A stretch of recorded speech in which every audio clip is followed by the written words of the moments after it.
Hey everyone, this is going to be a walkthrough on how to play A Long December by Counting Crows, originally done on the piano. I made an acoustic version of it on my little channel here a couple months ago, and someone asked for a video on how I did it, so I'll go ahead and show you that real quick. So to start off, we're going to be capoed on the first fret. That's to put us in the key that the original song is in.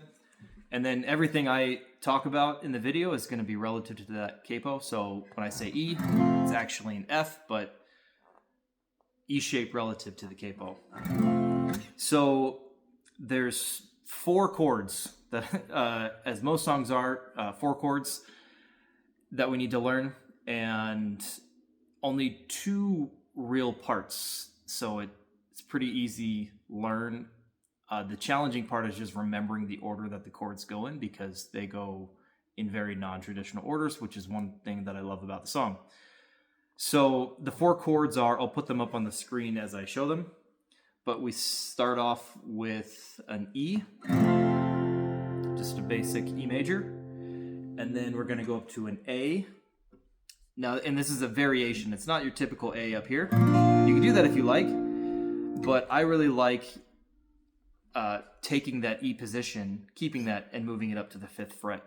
And what we're going to do, this is actually characteristic throughout the whole song for all of the chords, is we're going to keep the B and the E string open, and we're going to keep that E shape and just move it up 5 frets up here, and throw the 5th fret there on the E string.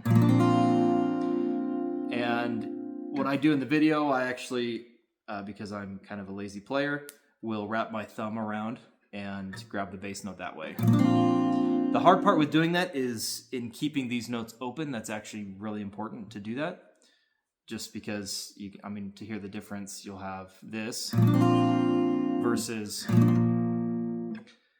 So to get a very nice full sounding song, do your best to keep those strings open. So that's the A.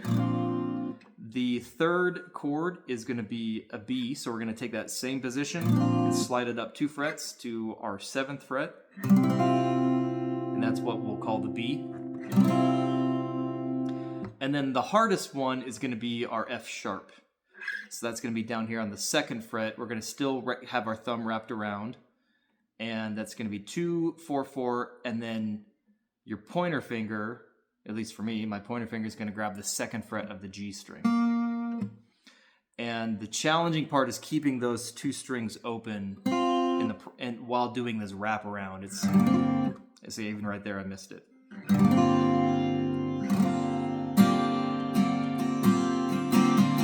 And if you can't get it all the way, if you can only get the B open, then it's not the end of the world. But try your best if you want to, like I say, reproduce the same sound, to keep those 2 strings as open as possible. And so those are the 4 chords. And again, they repeat just in various orders throughout the song. So the first part we're going to go over actually doubles as both the intro and the chorus. The chorus is basically the intro with a couple chords added onto the end of it. So the intro chords are E, A, F sharp, A, E, A, F sharp, F sharp. And then when you want to play the chorus, you're going to play those same chords with an additional E, A, F sharp tagged onto the end of it. So for the intro, it goes like this, using the same chord shapes that we went over earlier. E, A, F sharp,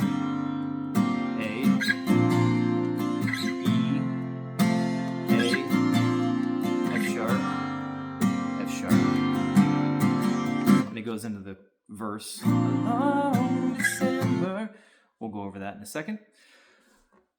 For the chorus, you're going to play exactly that same thing, but you're going to add on an additional E, A, F sharp to the end of it, like I mentioned. And the 2nd F sharp is actually like a little musical interrupt that he does in the song, where he cuts everything out and sings.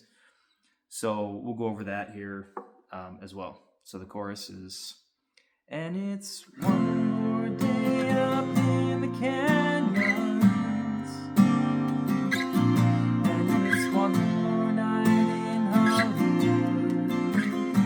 same chords as the intro. If you think you might come to California, I think you should. So, and then the interrupt, like I mentioned. So that's the difference between the intro and the chorus. I show it like that in hopes that it might be a little easier to remember, because the verse is all over the place, and we'll go over that. So the verse is all over the place, like I mentioned. The chords for it are A, E, B, F sharp, A, E, A, F sharp, A, E, B, F sharp, E, A. There you go. It's one of the reasons I actually really like the song is, and I think it is very interesting to listen to, is because it does take you on a very different journey, I guess, than other songs with the traditional chord structure. But I'll go ahead and play through that, and I'll sing a little bit, talk you through it a little bit while doing it. So we start off on an A. Long December, there's reason to believe maybe this year will be better than the last two A's. F sharp. I can't remember the last thing that you said as you were leaving. Now the days go by so fast. Goes into the chorus, or the next part from there, and it's one more day up in the canyons. So all over the place. A couple suggestions on strumming, just little strumming tips. Treat each string nice and easily as you're strumming through, and give each string a chance to ring out. It sounds, I think it just sounds really good when give it a nice even strum, especially with these chords. Anyway, so that's how to play A Long December by Counting Crows.